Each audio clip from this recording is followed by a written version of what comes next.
Would you please pray with me in this moment, though? Let the words of my mouth and the meditations of our hearts be acceptable to you, O Lord, our rock and our Redeemer. Amen. So has anyone done any shopping recently? Anyone shopping? No one. Oh, Joe shopped. Okay. Well, a couple of you shopped maybe. Where were you guys shopping for? So I went to Robinson today. Though I didn't go to shop, I'll admit. Truth be known, the shopping I've done so far in this Christmas season was done purely on Amazon, and it was just a very little bit of it. Stacy did the rest of the shopping for our family. I have shopping ahead of me, though. I've not done any shopping for Stacy yet.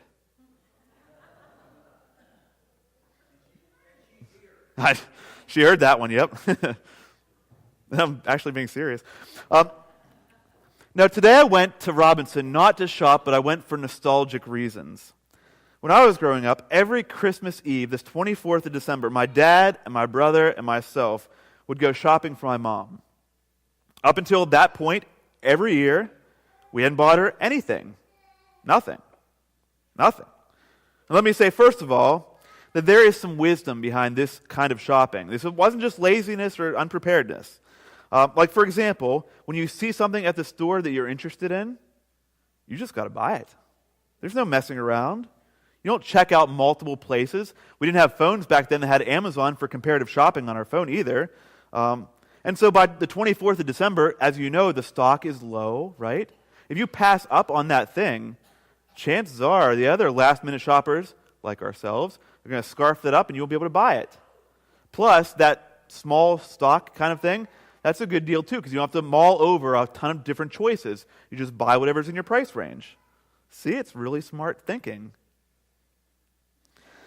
To be honest, though, we really liked going shopping on the 24th, and we just enjoyed it. It was fun to spend time together.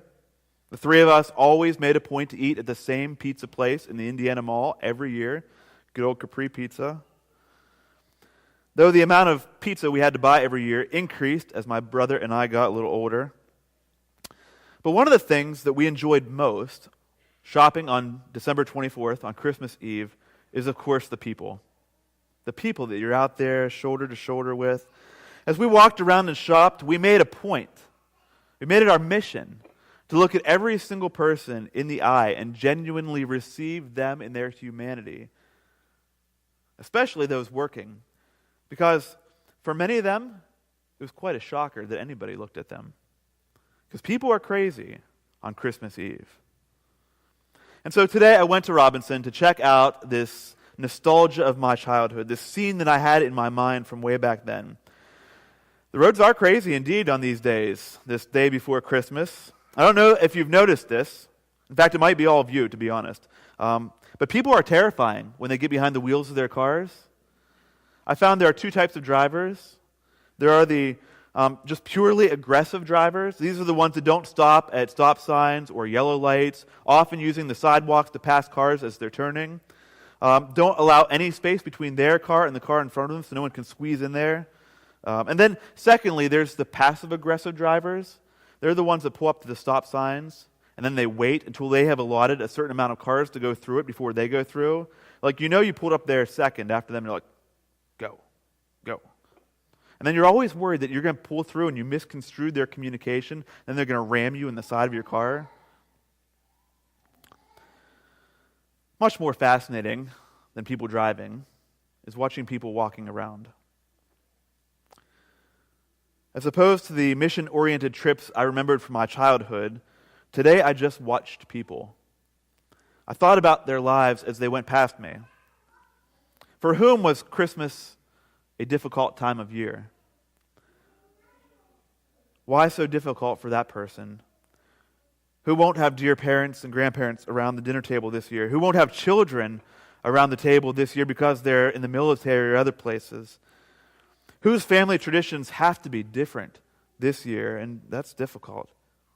Who's walking around anxious and worried for sick family, for dying friends, for friends that aren't around anymore? Who's overwhelmed with the amount of things you have to do in preparation for Christmas?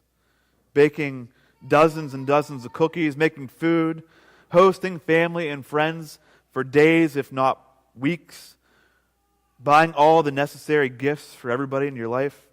You got to make sure that every gift you buy is carefully thought out and considered, every person. I mean, worried that your gifts won't overstep boundaries or that the other person won't buy you too much that makes your gift look insignificant.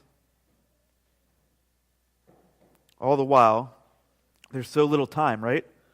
And yet, at the same time, time seems to be flying by at this crazy, ridiculous, and terrifying rate.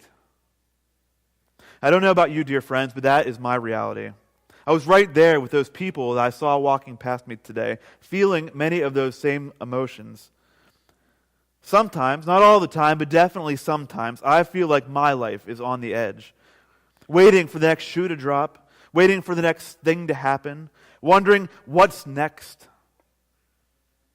It can be a helpless and terrifying feeling, right? Amen? Well, let me tell you why I'm here tonight. And let me tell you why you are here tonight. Because I want to tell you about Jesus. Let me tell you about a God who shows up in the world for real. Who's ever been in a barn? Shockingly small amount of you guys. Man, get out. Don't go shopping, don't go to barns. I know there are kind of spectrum issues here. Now, I don't mean, for those of you who've been to barns, I don't mean like the fancy commercial barns that are really pretty and like they have fresh straw and they smell of timber and straw and they're really nice to walk into with your like nice shoes and stuff like that. I'm not talking about those barns.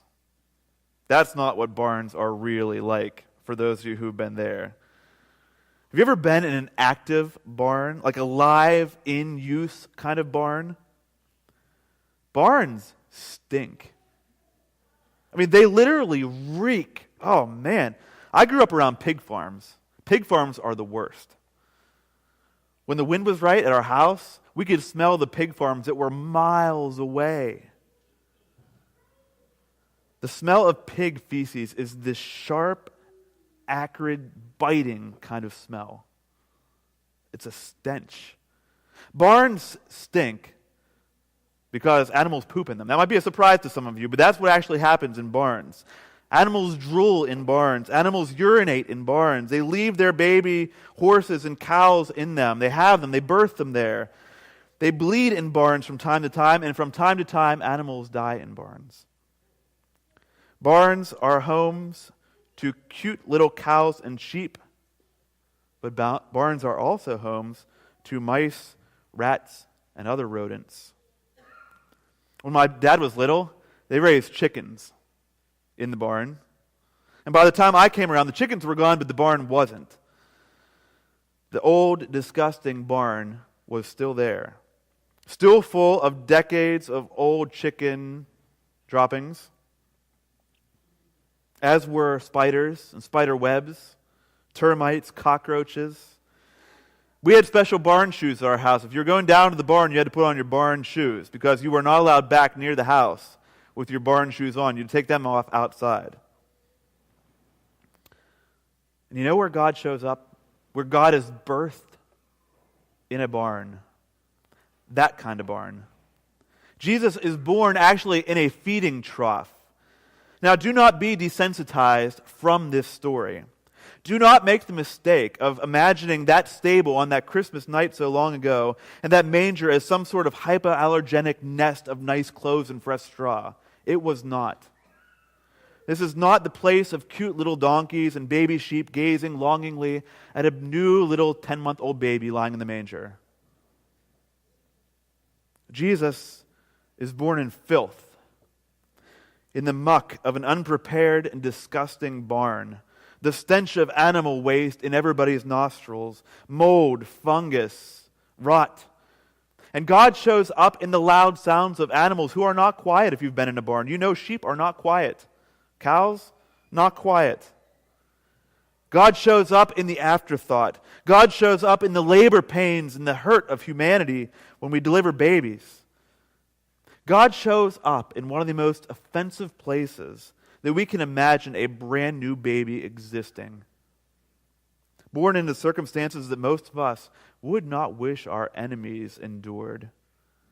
And God shows up there by choice. In many ways, this is really hard for us to wrap our minds around today, is it not? We who live in an age and culture so far removed from those realities. We have babies in ultra-modern birthing rooms with multiple specialists on hand. Advanced pain medications at our disposal.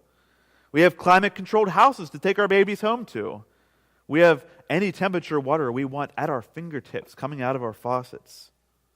We live in a world with means of transporting us from place to place with speed, safety, ease. We can communicate with just about anybody we want, no matter how far away they are, even on the other side of the planet. We have places and spaces like this church, that point us to the beauty and the majesty of God.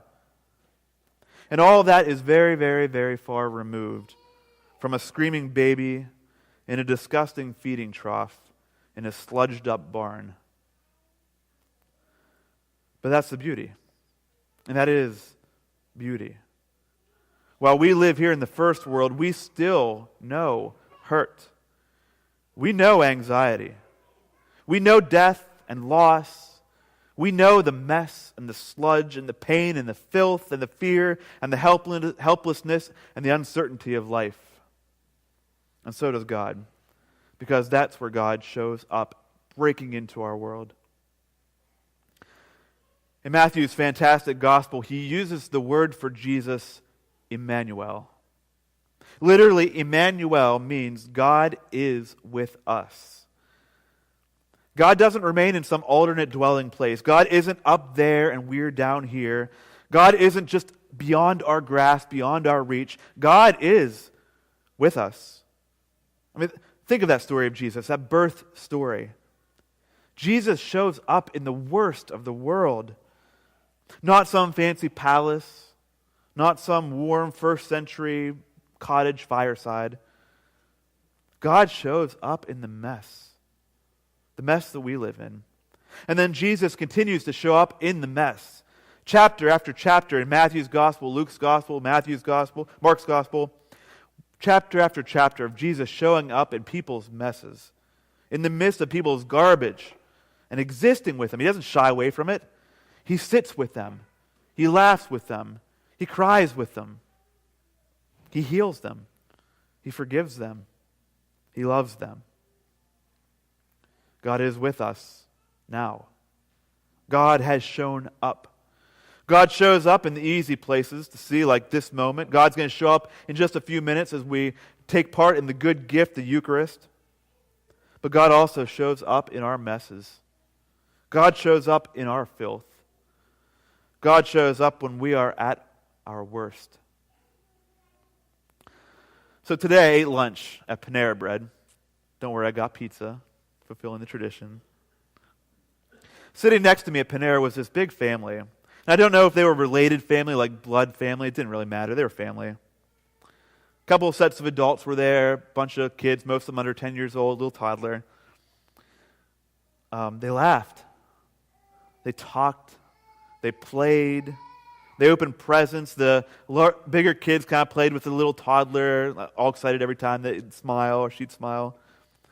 And as I watched them, I realized, there's Jesus.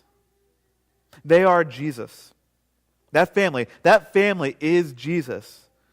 People around us are Jesus. God is found in community. I mean, it's easy to see Jesus in the moment when things are all going well, right? In that moment at that other table full of hope and happiness and goodness. But I know those people around that table sitting next to me, that community of people that were Jesus so clearly, they're also going to be Jesus when times get tough. And that's been my experience, my confession, my testimonial on this night. God is with me. God is with me in my family, the ones here tonight and the ones not here tonight. And I have seen and I have experienced God in this community, House of Prayer. They have held me together. So know, friends, whatever is on your plate tonight, on this Christmas Eve, know that God is with you also. Not some God out there just beyond reach, but God that is right here with us now. The God of love and compassion that shows up not just when you are happy and things are going well, but the God that really shows up in your messes, in your filth. In fact, it is the God that is most uniquely true and real in those moments. And may that God fill you with all comfort and hope in what is to come. Immanuel, God is with you. Amen.